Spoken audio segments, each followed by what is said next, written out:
माझं नाव सुखदेव आबा आयवळे. मला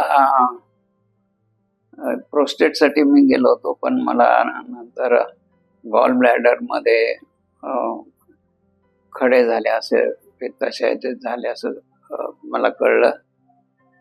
डॉक्टर दीपक आहेरे यांच्याकडे मी गेलो.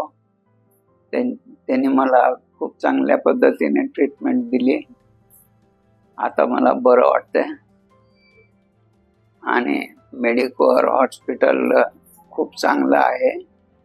इथला स्टाफ सगळा कोऑपरेटिव्ह आहे आणि आमचं खूप व्यवस्थित हे देखभाल केलेली आहे.